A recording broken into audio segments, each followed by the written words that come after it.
Even though you're listening to this on podcast and not on the air, you can still call our toll-free number, 877-929-9673, and you can still send us email to words@waywardradio.org, and you can still find us online at waywardradio.org. You're listening to Away with Words. I'm Grant Barrett. And I'm Martha Barnett. There's a scene in the new movie 50-50. The film is part comedy and part drama, and it's about a young man with cancer. Adam is about 30-something, and he's just been diagnosed. And on the advice of his doctor, he goes to a psychologist. Now, he's expecting to find the stereotypical guy in his 60s, tweed jacket, maybe smoking a pipe. But, of course, the psychologist turns out to be this very young, very attractive woman. And here's what happens next. Sorry, if you don't mind, how old are you?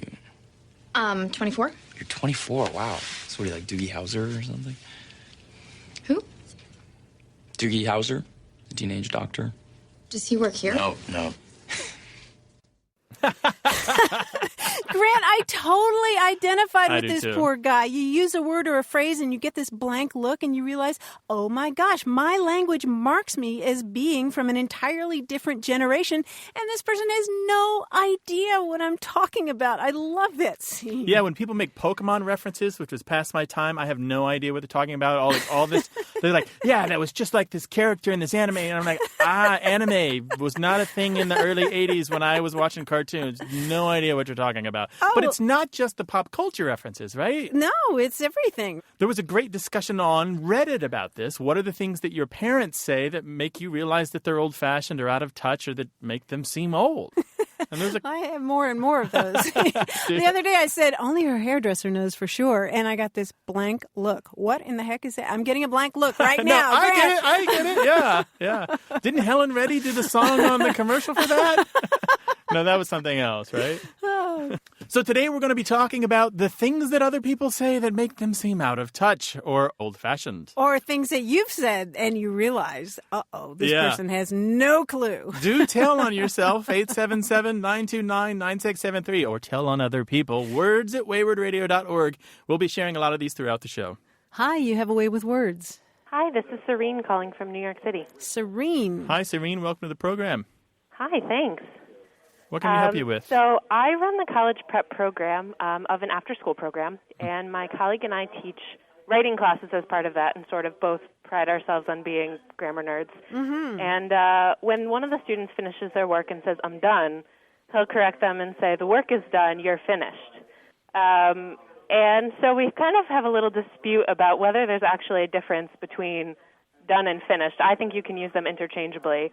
And he says, no, you've got to say the work is done, you're finished. Why does he say there's something wrong with done? What's his reasoning? I don't know. He went to boarding school, and I feel like it's kind of one of those things that your teachers say to you, and, so then he sort of just repeats that, I guess. I don't know. He couldn't articulate what the rule might be. Yeah. So he had teachers telling him that this was a hard and fast rule, right? Right. And you know what? I didn't go to boarding school, but I was told the same thing, and I was in his camp for a long, long time. Who taught you? Your mother? Mean old Miss Booker. I've talked about her before on the show. She traumatized me with all these different rules of hers that were just so seemingly arbitrary. And, she would say that done is when you put in a cake. And, if somebody's not done yet, then, I just want to stick a toothpick in them, when they say that because of this traumatic grammatical experience. But you know what, Serene, I have finally come around on this, and Grant and I have argued about this for years, but I'm starting to feel like... So you agree with me that I'm always right? Every once in a while I do, yes. And let's do this like couples therapy, where I say what my radio husband Grant would say. This is what couple therapy is all about, right? And then let me just repeat to you, Grant, what you would say. You would say... You're going to leave out the obscenities, right? Yes. Okay. That words have more than one meaning. Mm-hmm. Big deal. You can say a cake is done, but you can also say that a person is done with... Mm-hmm. And if I said I'm finished, it doesn't mean that I'm shellacked. Right. Well, you might be. Are you now? But it doesn't mean that you have a shiny coat from a chemical, right? Well, no. It means that whatever you were doing is now completed. Yeah. So, Serene, I have moved beyond where your colleague is. I think it's beyond. Maybe it's behind. But just to kind of rephrase all that, I agree with Martha. Thank you for agreeing with me. But this has been passed along from teacher to student for a very long time. Miss Booker. And there's no historical evidence whatsoever that should be any distinction at all between done and finished, except one tiny little thing. Finished is slightly more formal. That's it. Well, I think so. You know, when somebody says I'm done, I'm sorry, I can't help getting a mental picture of a little kid in a high chair saying I'm done. Yeah, and if you're finished, it's a slightly more elevated form of speech, and that's the only real difference between these two particular meanings of done and finished. Maybe he went to finishing school. Maybe he did. Can he walk with a book on his head without it falling? I don't know. So, Well, that makes me feel like I won that argument then. You did. Excellent. But the other thing to say to your friend, even though he's wrong on the content of his message, is he's just got to stop telling the joke. Right? It was funny the first time, Right. maybe the second. Right, it's like a match. It works the first time. Yeah, by the third time, just stop already. We heard it. Come up with something new. So Well, congratulations, that's great. Serene. Thank you guys so much. Sure, no problem. And we'll link to some of those resources so you can check out the full detail on the history of done versus finish, all right? How are you Great, going to break thanks. it to him? He'll be okay. He will? Bake it inside a cake. Hold his hand while you're telling him. Thanks, Serene. Thank you. Bye-bye. All right, Bye-bye. bye-bye. Share your language stories with us, 877-929-9673, or you can send those disputes to words@waywardradio.org.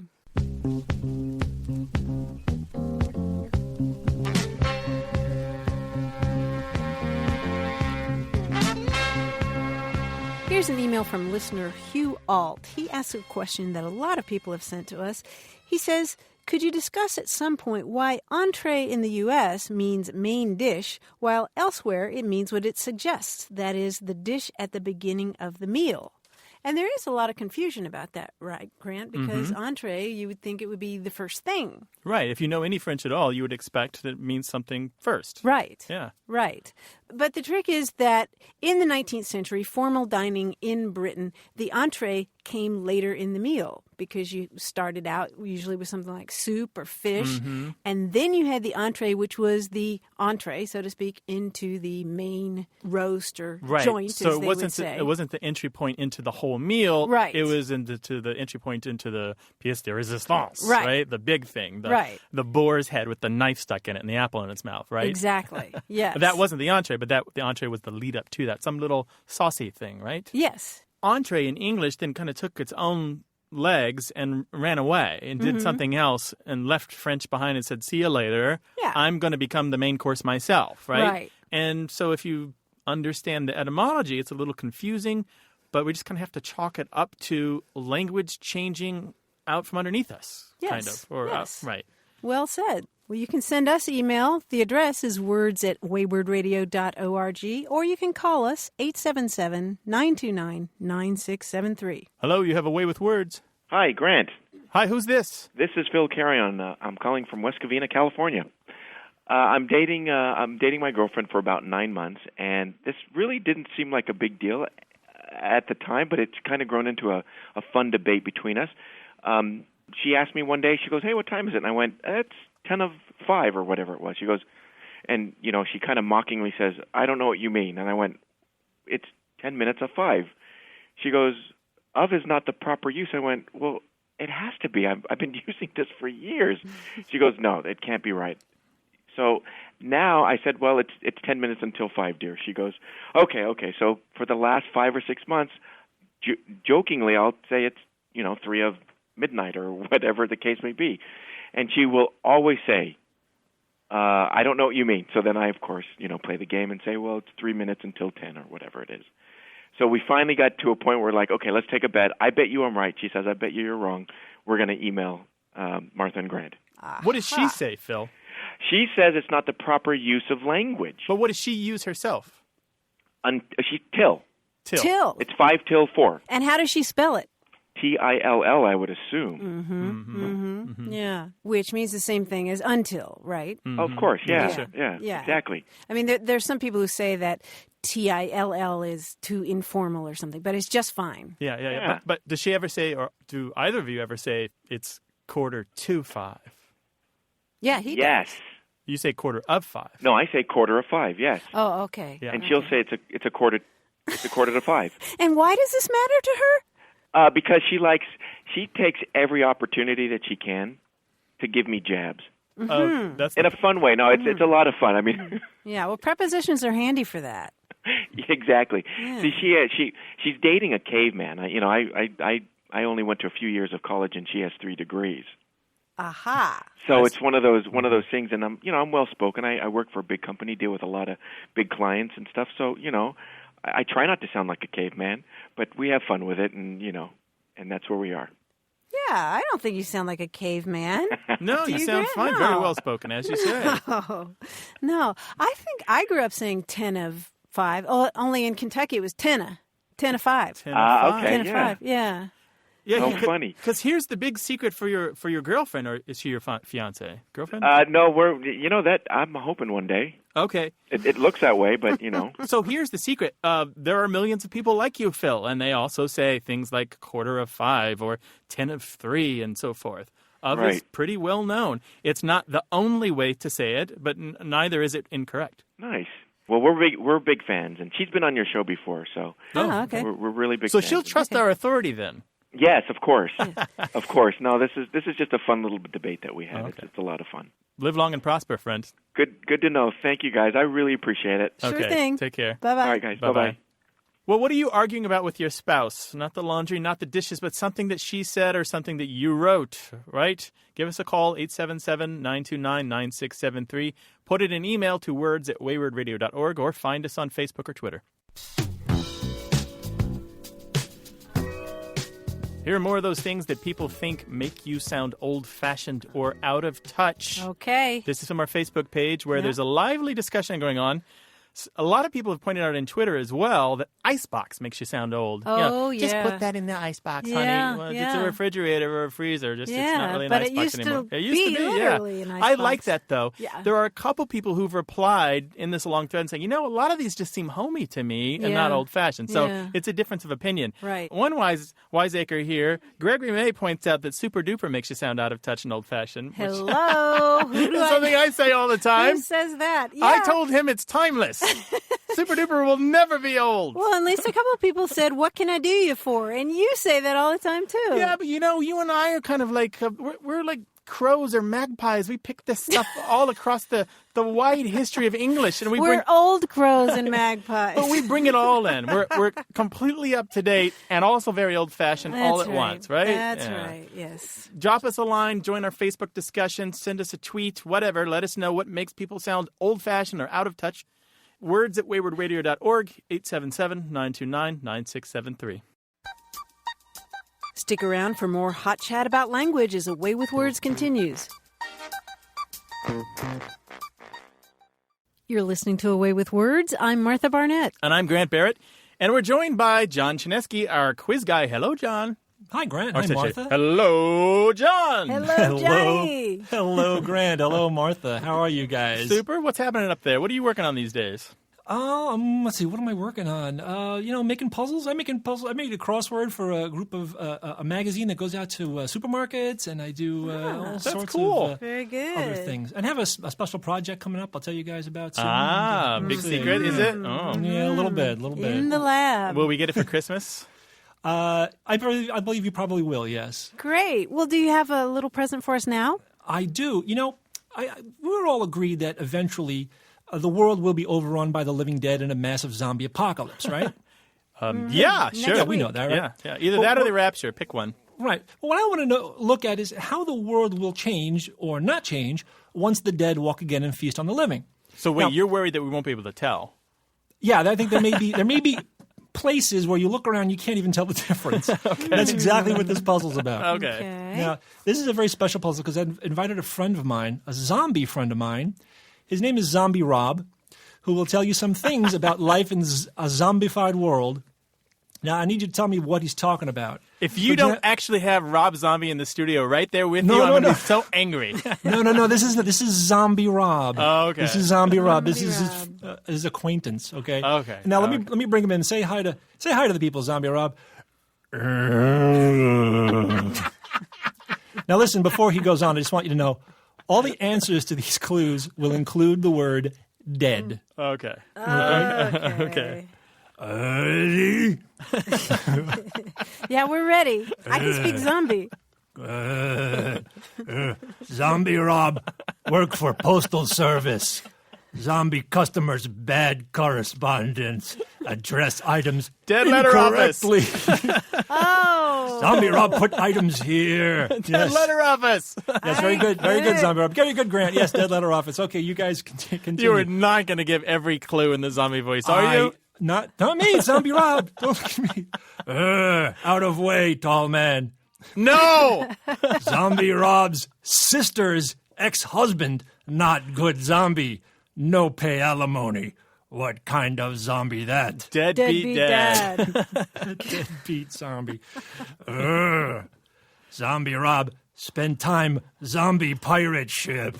Navigator, compass sextant broken. How Zombie Rob determine position?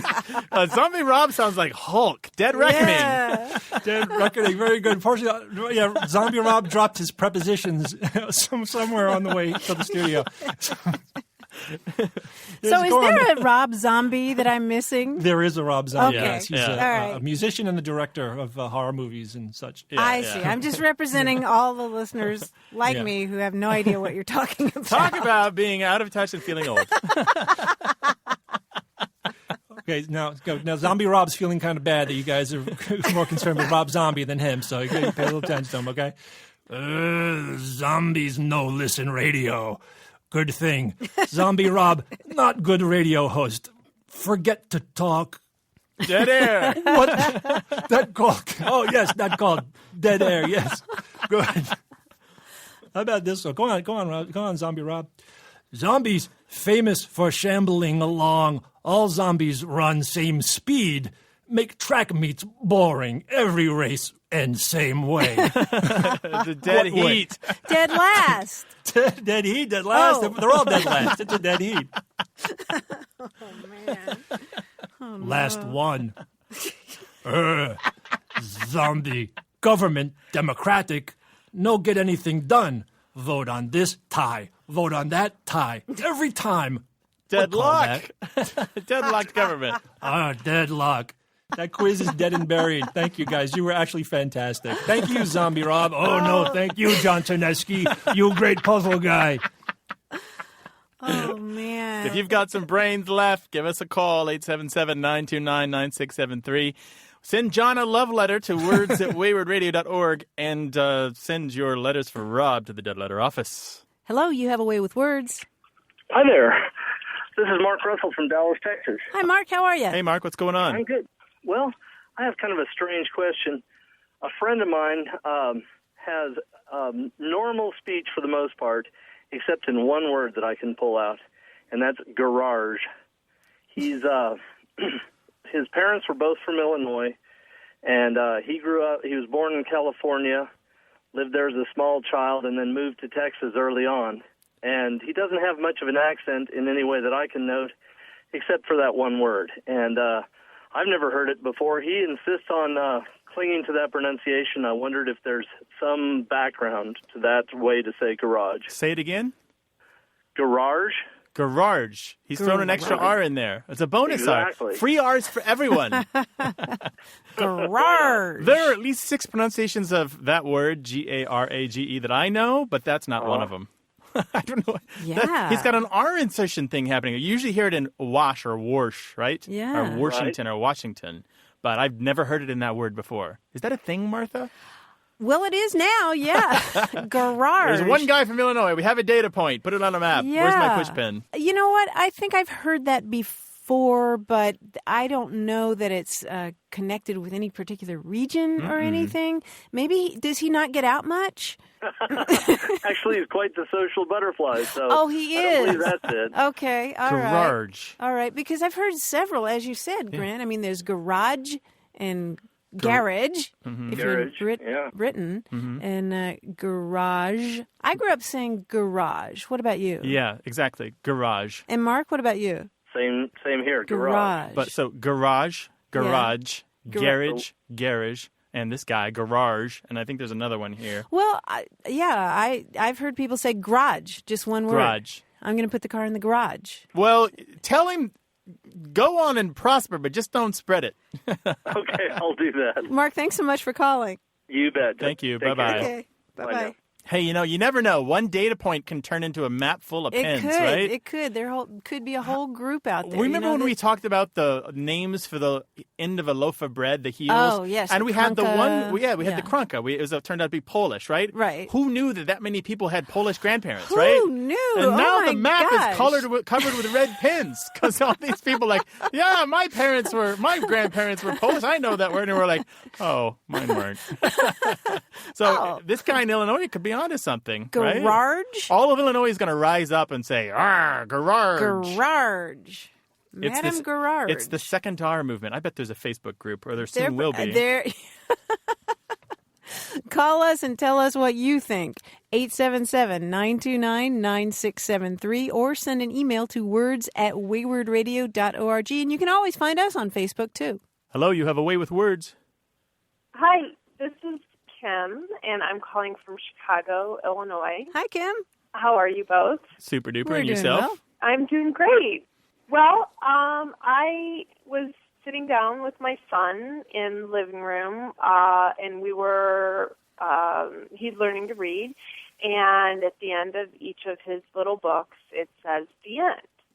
And so he started asking me, because obviously it looks like the, and so I explained to him that if there's a vowel after the word the, that you pronounce it the. And my husband, who is my walking dictionary, so he turns around from the computer, he was working, and he said, no, the and the are two different words. And I said, no, I remembered from grade school that that you pronounce it a different way depending on the word that comes after it. So we decided to bring in our 13-year-old, who should be learning this about now or last year, and she had never heard of it.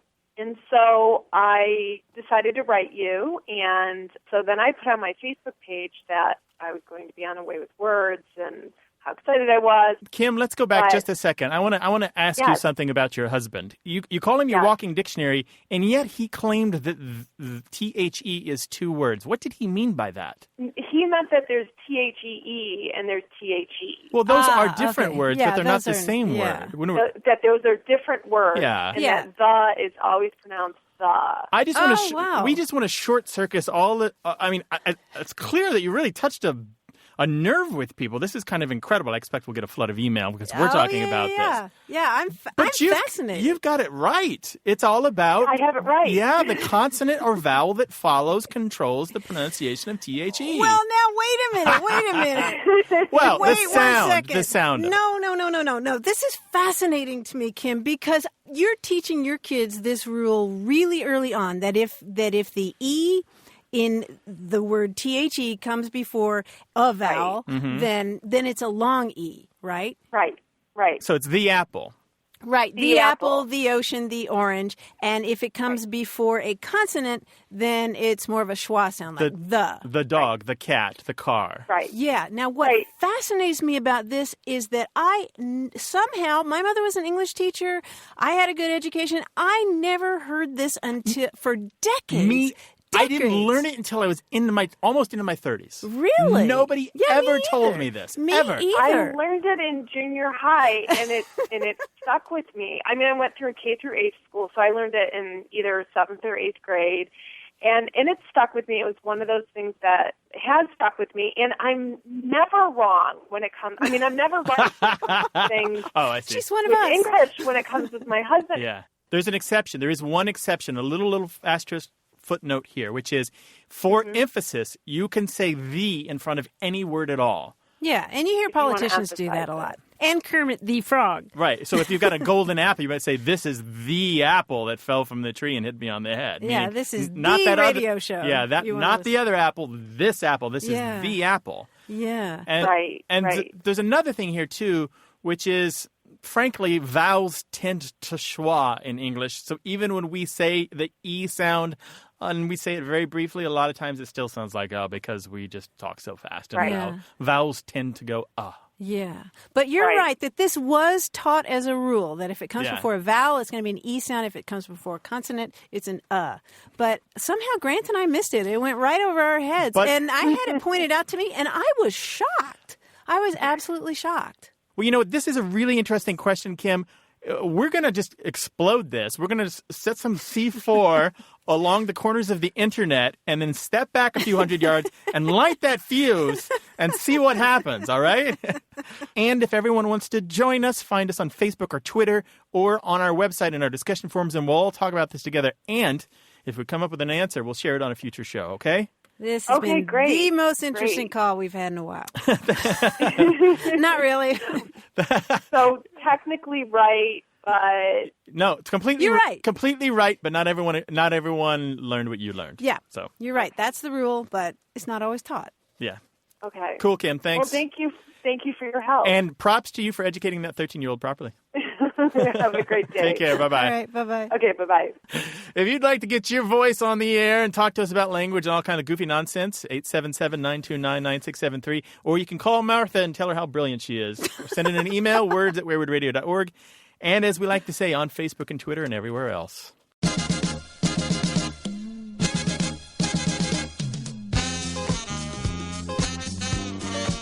Grant, speaking of expressions that seem dated, how about out of sight, man? That is so old. That is so old. and It's back there with groovy. It's no longer groovy. But, you know, I say groovy sometimes, Do but you? I'm conscious of the fact that it's really before my time. Right, By right. the time Well, I learned groovy, it was already old-fashioned. Yeah, And for yeah. a lot of people, they learned it from the Austin Powers movies anyway. Right. Or else they were reintroduced to it through the Yes. Austin Powers movies. Yes, but it's funny when people don't realize that it's being reintroduced. You know, Yeah. like they'll hear a new song and think it's a brand new song, and it happens to be a cover of the Beatles or something. Yeah. When I've heard people cover Beach Boys songs in a modern way, and then people hear the Beach Boys version, and they're like, well, why are these guys covering this song? No, they were Right. the first. They were there. Brian Wilson did that a long time ago when you were not even thought of. Your parents were still in high school. Give us your examples of things that you've said that suddenly date you, or things that you hear your parents say and you realize, they are from a different generation. 877-929-9673. Hi, you have a way with words. Hi, Martha. Hi, Grant. This is Adam Clevenger from Indianapolis, Indiana. Hi, Adam. Hi, Adam. Welcome to the program. Thank you. I'm really excited.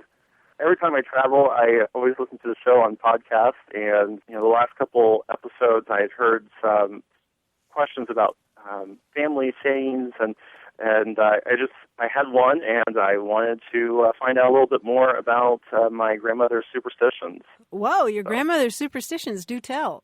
She has one that I've never heard anyone else talk about, and actually no one else in my family ever really talks about. But she would always warn me against splitting a pole. And it usually involved if we were walking down a sidewalk or a street, and we would happen to walk on either side of a pole or a mailbox or a light post or any sort of barrier. But she also did say that there was a remedy, and the remedy was to say bread and butter as the two walked around this barrier. Mm-hmm. So, out of habit, I still continue, anytime my wife and I are walking someplace and we happen to split a pole, I will say bread and butter. Uh-huh. And the first time I had said this, my wife said, "What are you talking about?" I don't know if this is a common phrase or a common superstition or what really its meaning is. Yeah, well, I think the bread and butter is much more common than the idea of splitting the pole, which I've always seen as P-O-L-E, like a pole standing there in front of you. That's right, yeah. I've also seen don't break the pole, that kind of thing. And the idea is not to separate. You're with somebody you care about and you don't want to separate. You want to stay as close together as bread and butter are when bread is buttered. Right. Ah. And it is a common superstition, but it goes by different names or no name at all. It's just a habit that people have.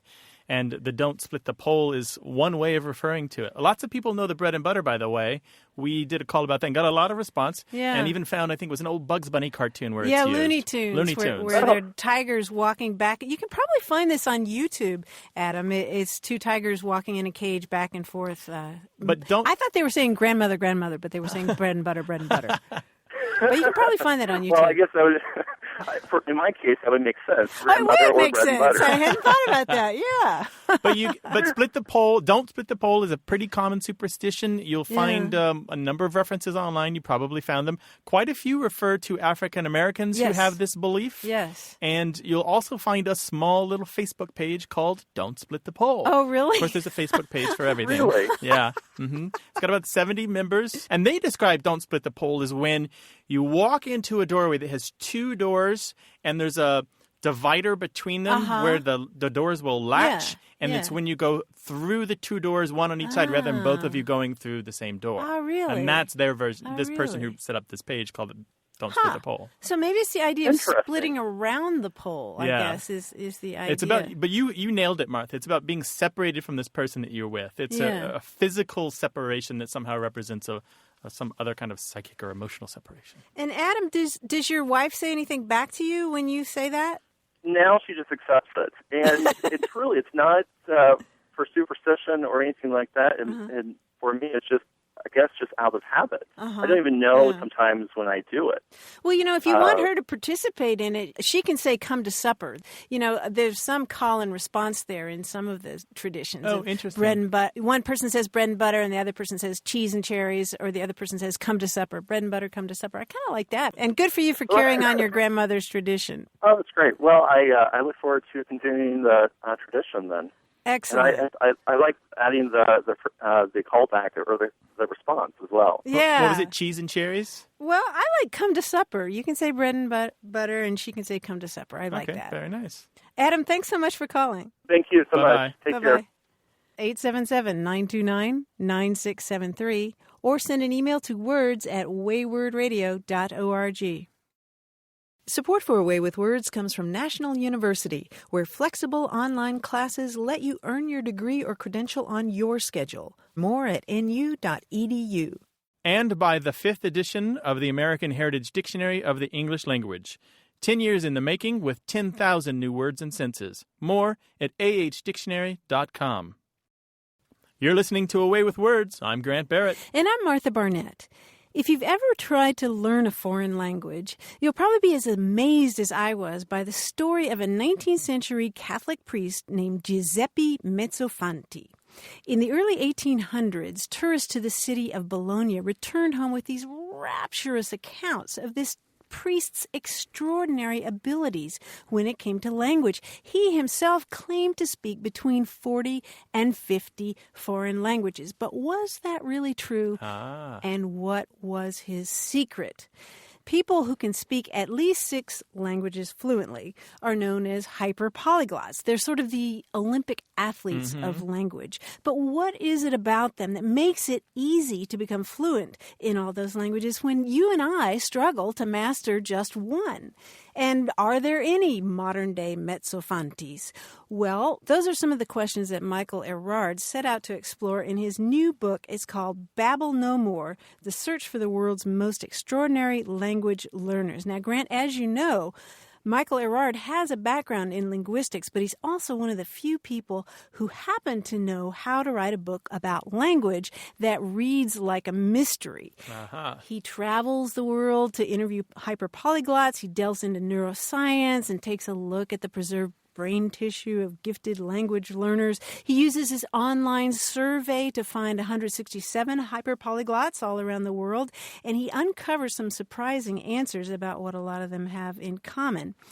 Now, this is a book that's really chewy with information. I can't possibly go into all of it here, but let me just say that I blame the author for a couple of sleepless nights because this is a guy who knows how to write a linguistic cliffhanger. And along the way, you'll appreciate this, he tosses in some really nice turns of phrase. Like, for example, at one point he describes his own experience of taking a college-level Russian class, and this is a horrible class. The teacher is awful, super boring grammatical rules and drills. And Grant, you'll appreciate this. He says of that dry, dusty language professor's style, he taught like a jaded stripper. Isn't that fabulous? Unfortunately, I've had a couple of language professors like that. Yeah. And, that's no way to teach a foreign language. Beautiful. It doesn't have to be that way. I got an advanced look at this book, and Grant, obviously, I thoroughly enjoyed it. And you can find out more about it at babbelnomore.com. That's Babel like the Tower of Babel, Babel. babbelnomore.com. Thanks, Martha. Sounds like a wonderful book. If you've got a language book that we should tell our listeners about, drop us a line, words@waywardradio.org, or let us know on the telephone, 877-929-9673. Hi, you have a way with words. Hi, my name is Tracy, and I'm calling from Dallas, Texas. Welcome, Tracy. What's up? Well, I had a question. It's been bothering me for several years. My question is there a word that is defined as the way words feel when they're spoken? So, it has nothing to do with what the words mean. Mm-hmm. For example, I like the way the word suitcase feels, the combination of syllables, but I don't like the word rural or the way that feels. Suitcase versus rural. I could see that. What do you like about saying the word suitcase? I guess it's just, I don't know. It's not it's not that you like to travel, right? Right. It's just the way it feels in my mouth and on my tongue. Interesting, Tracy. So if you say the word suitcase, for you, it's like, I don't know, biting into a delicious piece of Belgian chocolate or sipping coffee that you really like. Is it like food? It might be kind of similar to that. It's harder for me to find a word that I like. It's a lot easier for me to find a word that I really don't like. That's interesting. So, That's interesting because I think of wine tasting, and how they talk about mouthfeel, the way the wine feels. That's what I was thinking. Sort of rounded or velvety. And it requires that you venture into the territory that's almost unexplainable because it's based in describing our physical sensations to a degree that we usually don't bother. Right. And that's why I've been so frustrated because I'm a writer, and I've tried to express this concept many times over the years, and it's like if there was just a word defined this, maybe it wouldn't be so difficult. But Tracy, even if we can come up with a word for you, you're still stuck because you're still going to have to explain that word because it must be rare. Nobody knows it.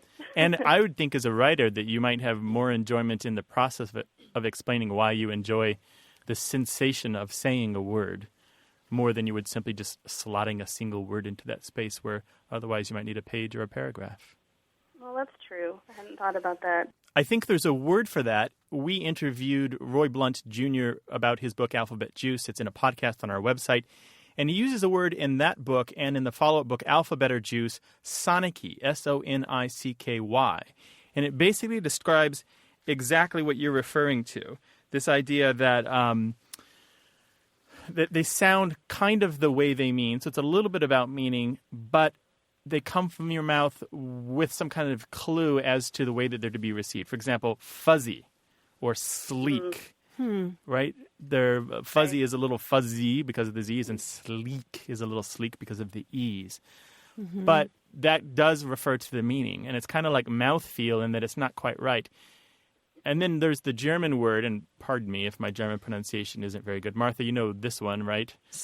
Sprachgefühl or something. It's Sprachgefuhl, usually with the double dots over the U. But that's more a feel for the language. Yeah. Is a feel for... Yeah.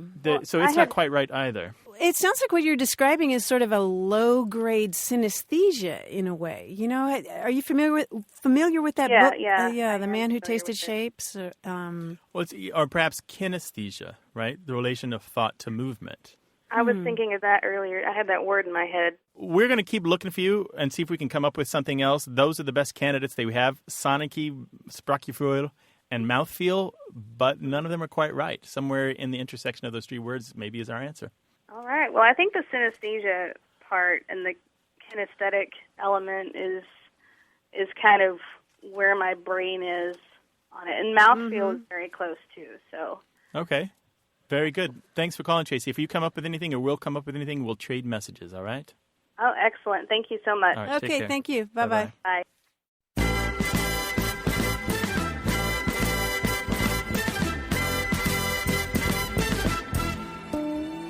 We were talking earlier about terms that are intelligible to one generation and not another, or maybe understood differently by one generation and not the other. Here's a great one on our Facebook page from Melissa Van Ort. She says, "My mother reminds my father to pack his rubbers on business trips. They are the rubber pullovers for his polished business shoes in case of rain, not anything else that might come to mind." She's not encouraging extramarital activities. No, she wants him to take his galoshes, but I can totally Sure, see that. yeah. There's a problem there, right? Have you used a word or phrase that you realize made you sound old-fashioned or out of touch? Call us and let us know. 877-929-9673. Or if you're a little more hip, send us an email, words@waywardradio.org. Hello, you have a way with words. Hi, this is Alvaro Michaels from Dallas, Texas. Hi, Alvaro. Welcome to the program. Thank you. What can we help you with today? Well, my question is, you know words like not and no, where there's a K-N at the beginning, but the K, you never pronounce it, right? Mm-hmm. Well, I was wondering, was there ever a time in English history where they did pronounce that K? Yes, there was. There was? Yeah, there was. Yes, indeed. You're absolutely right. Well, in Old English, for sure. I mean, the word for not, like the thing that you tie, was knata. Mm-hmm. And over time, we lost that. The linguistic process is called apheresis. apheresis, apheresis, and it comes from Greek words that mean to take off. And you can it means taking off the first letters or first sounds from a word. So they disappear through some natural kinds of changes that happen as language is spoken over time.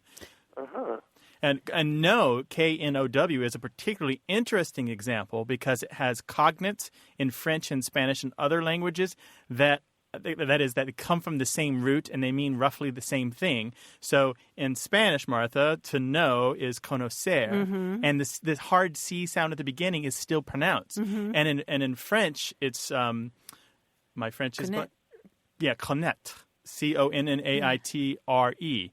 And so they still have that hard C that hard K sound where it's been lost in English. Yeah, and there are quite a few examples of those, Alvaro. Knight, like a knight in shining armor, was Knecht earlier on, and you see that in a lot of the Germanic languages too. Words like knife was started with a K sound as well. What got you to thinking about that? Oh, I don't know. It just came to me one day. Sometimes I just think about random things, and then that just came to me. I just thought, well, I wonder if there ever was a time where you did pronounce that K. There absolutely was. Also, so I guess the same kind of process applies to words like gnat, where there's a G in front of the N, but you don't pronounce that. I'm not sure about the history of gnat. It's definitely from a Germanic root. They may come from different sources. We also have the rock, G-N-E-I-S-S, right? The type of stone. That's a type of bedrock, right? Is it a volcanic bedrock? Is that what it is? That sounds familiar. And and of course, GNU, which is so confused from all the puns and jokes that's made in poetry that half the population doesn't know whether or not the G is silent or pronounced. Yeah, it's really gnarly. Because so often in the joking about these words, we pronounce them and then we get confused about which is correct. It's interesting. English is a strange thing. I call it a fractal made of Mobius strips. It's a strange little beastie with all kinds of oddities and historical relics. And I don't think I'd ever want to strip it down to pure spelling. We could never agree on it for one thing, but also we'd lose some of that curiosity. Well, we'll talk to you later. Thanks for calling. Bye-bye. All right, bye-bye. Have a nice day.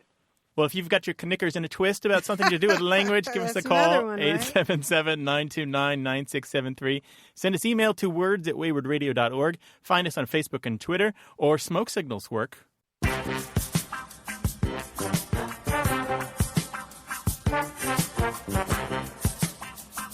We're talking about the things that people say that make them seem old-fashioned or out of touch.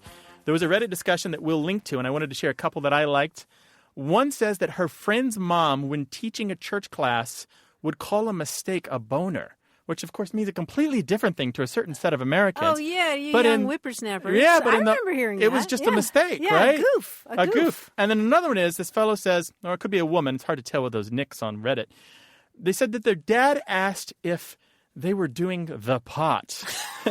and then when this person left, their dad said, I know you are because I found your Bing. My Bing. So there's two things happening there. One is this article, there's no reason for the pot. It's just pot or marijuana or MJ, whatever you want to call it, right? Right. And then to get the name kind of wrong, right? Yeah, that the is, or the Yeah. is a really, is a telltale kind of shibboleth, right? Like the internet. Yeah. And then getting the name a little bit wrong, interweb or your interface web tube. I'll put it on the Facebook. Share your expressions, the things that people say that make them seem old-fashioned or out of touch, words@waywardradio.org, or give us a call, 877-929-9673. Hello, you have a way with words. Hey, Grant. This is Andy from Independence, Missouri. Hi, Andy. How you doing? Hello. I'm doing well. Hey, Martha. What's up? My grandpa died several years ago, but we recently passed what would have been his 105th birthday. Oh, wow. And as we passed that date, I happily recalled some of the things that I remembered the most about him. One of the things that I remembered was that he taught all of his kids, and they taught all of their kids, the names of their toes. Those names are Tom Pumpkin, Long Larkin, Betty Pringle, Johnny Jingle, and Little Dick. Now, we asked him late in his life where those names had come from, but he couldn't remember. It has, however, become quite a tradition within our extended family.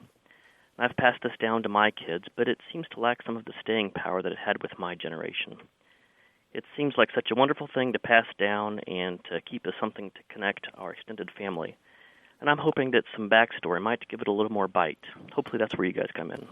Oh, that's a really good question. So say the names of the toes again, from largest to smallest. They are...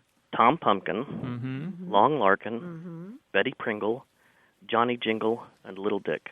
Oh, Right. yeah, but there are lots of different little names like that. There's a whole collection online. Little P, Penny Roo, Judy Whistle, Mary Tossie, and Big Tom Bumble. I guess maybe that's going in the other direction. There's a website called mamalisa.com. Yeah, that's If you Google the origins of Scandinavian toe naming rhymes or some variation of that, you're going to come up with this because it's a very common page with tons of comments from people relating the names for the toes that they use. And most of them are Scandinavian, but some of them are English. Yeah. But also, what I want to refer you to is Mother Goose's Nursery Rhymes from 1919. Yeah, this will give you a little backstory. There are a couple different rhymes in there. We all know the really common Mother Goose rhymes, but there are all these rarer ones that, as people have adapted that book or republished it, tend to get left out.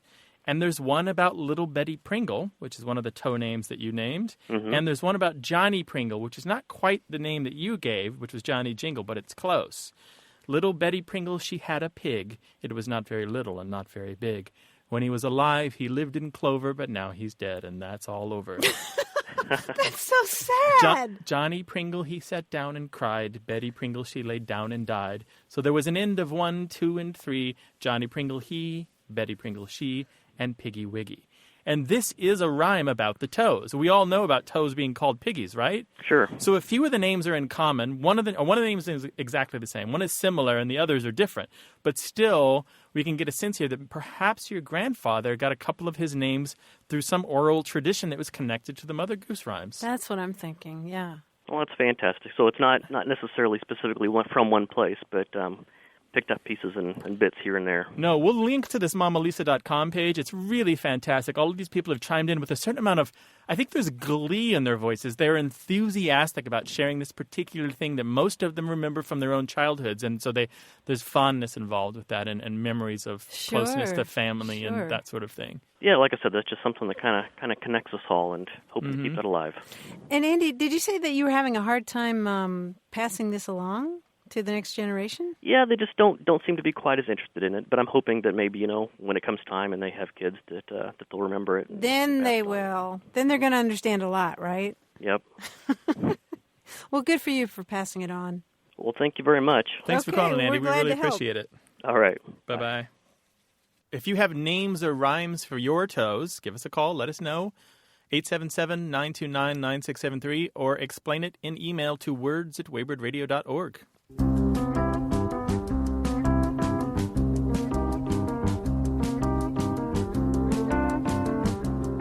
We had so much fun with that game, What Would You Serve? Remember that, Grant? Yeah. Where, what would you serve a plumber when it comes to dinner? You serve him leeks. Mm-hmm. Well, we got a great example from Nina Jaffe, who listens to us in Burlington, Vermont.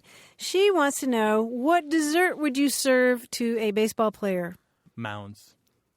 Oh, that's good. Mounds I candy hadn't bar, thought right?